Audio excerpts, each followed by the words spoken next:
Buenos días, jóvenes. Como les decía a ustedes, el día de hoy es muy importante porque se celebra el Día Mundial del Idioma. Ok, un día como hoy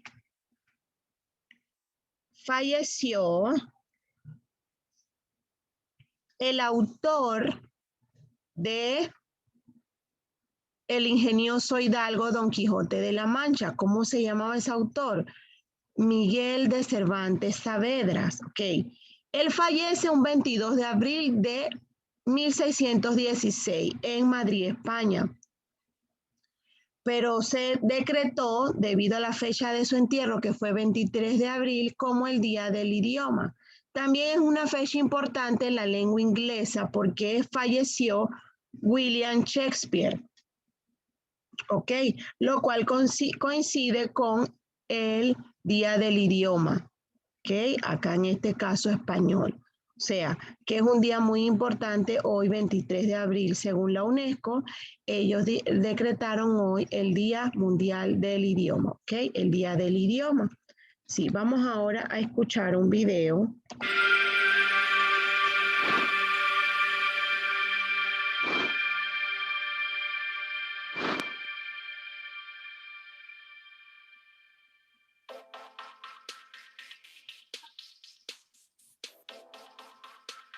Saludos a los ciudadanos y visitantes de la ciudad del aprendizaje. ¿Se escucha? En nuestro profesora. hoy conoceremos 15 datos interesantes sobre el Día del Idioma. Si están listos, entonces comencemos.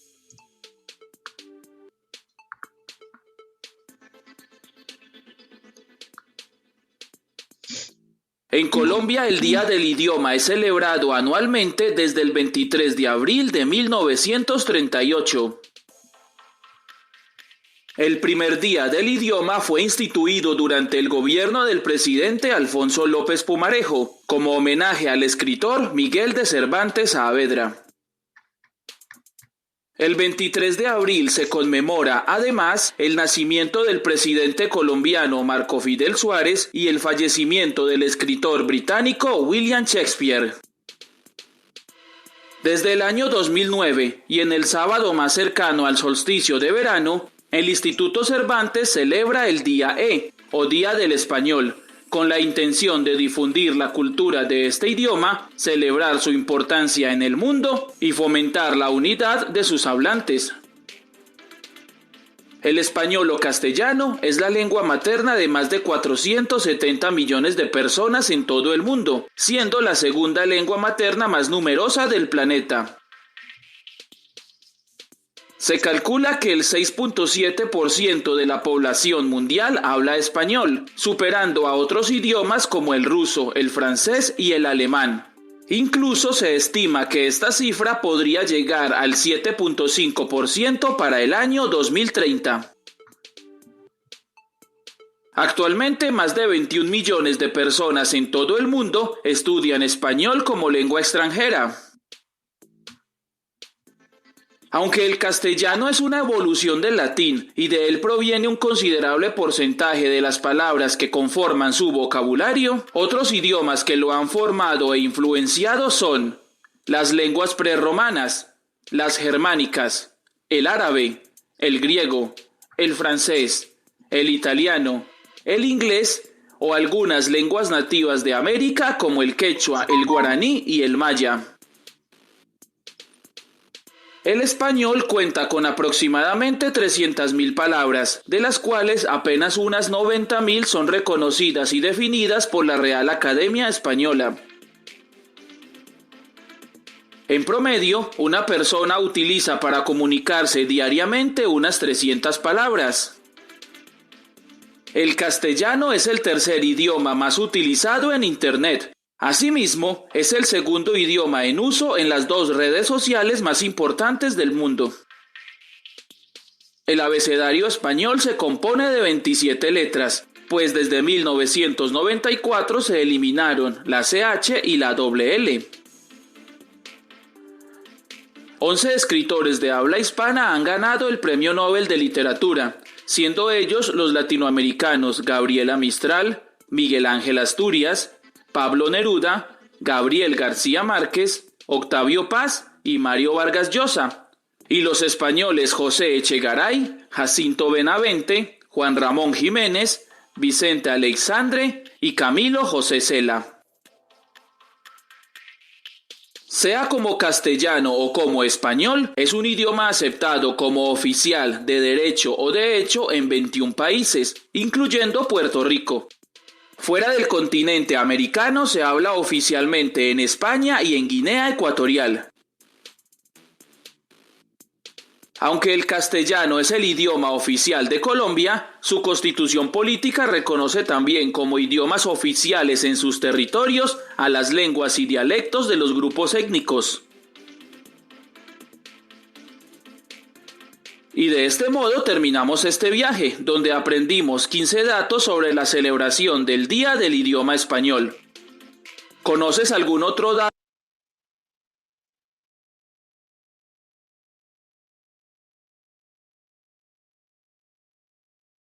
¿Y ahora sí vieron brevemente de qué se trataba? Sí. Ok. Sí, profesora. Perfecto. Vamos ahora al libro, por favor. Ok, jóvenes. Si ya nosotros vimos esta página, de igual manera, ponga la fecha de nuevo porque la vamos a repasar. ¿Sí me escucho bien? ¿Se ve que estoy compartiendo pantalla? Sí, profe. Sí, profesora. Página, ponga la fecha de hoy, página 66. Jóvenes, nosotros tenemos elementos de la narración, ¿sí? Los elementos de la narración son los siguientes. Primeramente, el narrador. Y dentro del narrador nos vamos a encontrar con los tipos de narrador, ¿sí? El narrador recibe el nombre de este porque ¿qué hace el narrador? Narra una historia, ¿verdad? Y selecciona los hechos que le interesa destacar. Por eso que les había dicho anteriormente, ¿se acuerdan que les había dicho significado connotativo y denotativo? Cuando yo hablo del significado connotativo, ¿de qué estoy hablando? ¿De qué? Expresan lecturas. No. Cuando hablo de lenguaje, ¿perdón? Eso, Stephanie, muy bien. Muy bien. Cuando yo hablo de significado connotativo, hablo, como dijo Stephanie, en sentido figurado. ¿Ok? Lo connotativo tiene que ver con los textos literarios. Los textos literarios son los cuentos, las fábulas, las leyendas, las obras de teatro, el arte, ¿ok? Lo denotativo es lo que me informa. El significado de denotativo es informar. ¿Y cuáles son estos? Estos son los periódicos, las recetas de cocina, los diccionarios, las enciclopedias. Ok. Entonces, ¿por qué la profesora dijo esto? Porque en las narraciones nosotros vamos a encontrar el significado connotativo, ¿verdad? Entonces, dentro de los narradores nos vamos a encontrar con el narrador interno y externo. El interno, dentro del interno, el narrador pertenece a la historia, o sea, que participa como personaje en primera persona. Ok, en esta parte del narrador, nosotros nos vamos a encontrar con el interno y el externo. Escuche bien, subraya en su página 66. Nos vamos a encontrar con el narrador interno y externo. El narrador interno pertenece a la historia, es decir, participa como personaje y se narra en primera persona. Ok. El protagonista, ¿qué hace? Narra su propia historia. Narra su propia historia. El testigo, ¿qué hace? Cuenta la historia de otro personaje. Ajá, nos vamos a ver con el narrador externo. Este narrador externo normalmente lo conocemos, el narrador omnisciente, ¿verdad? Este narrador no participa en lo que relata y es decir que está fuera de la historia. ¿Y en qué persona se narra? En tercera persona. Subráyeme bien, el narrador protagonista o testigo se narra en qué persona? En primera persona. ¿Me está escuchando? ¿Sí? Tengo el protagonista. El protagonista narra su propia historia. Escuche bien. El testigo cuenta la historia de otro personaje. No conoce lo que piensan o sienten los otros personajes. Cuenta la historia de otro personaje en la cual participó como testigo o le fue relatada, pero no conoce lo que piensan y sienten los otros personajes. El narrador omnisciente es el externo. Ese narrador se narra en tercera persona. ¿Y cuál es el objetivo? Narra solo lo que puede ver y oír. ¿De quién? De los personajes o de ellos. No puede acceder a los sentimientos o pensamientos de las personas ni emites opiniones sobre la historia. Puede conocer todo lo sucedido o todo lo que sucederá, así como lo que piensa y ve y siente cada uno de los personajes. Ahora bien, voy a tener el estilo narrativo directo. Ok, perfecto. Este estilo de narrador directo cede su voz ¿a quién? A los personajes. Jóvenes, a la hora de estudiar, estúdieme lo que le estoy explicando. Mire, página 66 y página 67. Esta semana que viene, en el día intercalado, va a tener ejercicio de esta parte. Por favor, présteme mucha atención. El estilo directo narra y cede la voz a sus personajes, lo que permite que el lector conozca de lo que dicen y expresan, ¿sí? Aquí por lo menos podemos escuchar. Me sentí casi herido por aquellas palabras y se lo dije tanto vivamente, balbuceó. Perdóname, sufro demasiado. ¿Ok?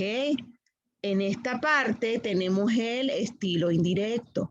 Tenemos dos tipos de estilo narrativo, directo e indirecto, ¿sí? El indirecto, el narrador reproduce con sus palabras lo expresado, ¿ok? Vamos ahora en esta parte. Estamos en la página Corrobore Respuesta 67. Identifica el tipo de narrador en los siguientes textos. Aquí. ¿Ven? Es protagonista. Aquí tenemos el objetivo, aquí tenemos protagonista. En el primer ejemplo, el narrador describe lo que ve y escucha, pero no conoce los sentimientos de los personajes. En el segundo ejemplo, el narrador cuenta su propia historia. Ok, y dice así. Así terminó su discurso el doctor Fergus. Fue cordialmente aplaudido. No había objeción alguna que hacer. Todo estaba previsto y resuelto. Sin embargo, dijo el comandante, puede ser peligroso. ¿Qué importa? Respondió sencillamente el doctor. Y entonces, al llegar cerca de la casa, veíamos a alguien en el umbral de la puerta y mamá me decía, Dios mío, Francisca está esperándonos. La tía está alarmada, es que volvemos muy tarde. Y entonces explica que en el primer ejemplo describe lo que ve y escucha, pero no conoce los sentimientos de los personajes. Y en el segundo ejemplo, el narrador cuenta su propia historia. Vamos ahora a los elementos de la narración. En esta parte, ¿qué se va a estudiar? En esta parte se va a estudiar lo siguiente.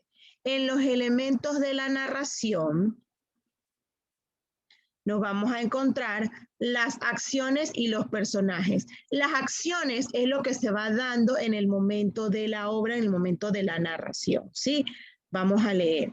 Elementos de la narración, acciones y personajes.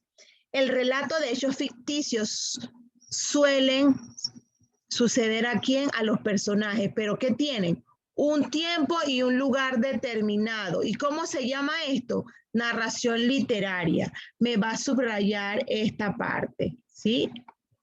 Me va a subrayar esta parte. En toda narración, además del narrador, hay otros elementos. ¿Cuáles son? Las acciones, el espacio y el tiempo, ¿sí? ¿Me está escuchando? Sí, profe. Sí, maestra. Las acciones y los personajes es el conjunto de acontecimientos que se narran, ¿verdad? Los personajes, obviamente, en este caso son ficticios, ¿sí? Por eso que usted tiene que aprender a reconocer en un relato las acciones y los personajes. Como cuando estábamos en el área de comprensión lectora, ¿se acuerdan de la chica? ¿Se acuerdan que ustedes tuvieron un ejercicio de eso? ¿Se acuerdan? Que la chica, ajá, bueno, ¿en qué lugar se desarrollaba la obra? Un auto. Vamos ahora a la caracterización de los personajes. En la caracterización de los personajes nos vamos a encontrar con lo físico, social y lo psicológico. Lo físico es la apariencia, los vestimentos, los gestos, subráyeme esta parte.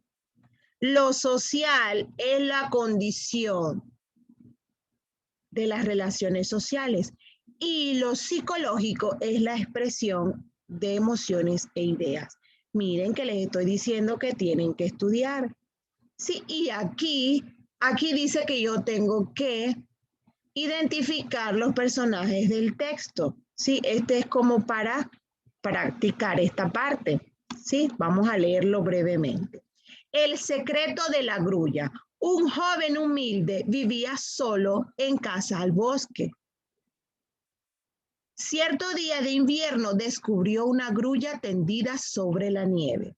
Gimiendo por una flecha clavada en sus alas, el joven se quitó con delicadeza y la grulla voló hacia el cielo. Esa misma noche, alguien llamó a la puerta de su casa. Cuando abrió la puerta, una bella mujer le dijo: «Disculpe, estoy perdida. Con tanta nieve no encuentro el camino de regreso. ¿Podría pasar la noche aquí?». El joven aceptó y la mujer se quedó esa noche. Y al día siguiente y al otro, era tan dulce que el hombre se enamoró de ella y le pidió que fuera su esposa. Tenemos que aprender a analizar los diferentes tipos de narraciones. Vamos a ver aquí brevemente la respuesta. El personaje es el hombre, la mujer. Aspecto físico, una joven bella. Aspecto social, humilde, pobre. Aspecto psicológico, ambicioso, dulce y agradecida. Estamos en la página 69. ¿Sí se ve, jóvenes? Por favor, hijos míos, corroborando respuesta. Corroborando respuesta.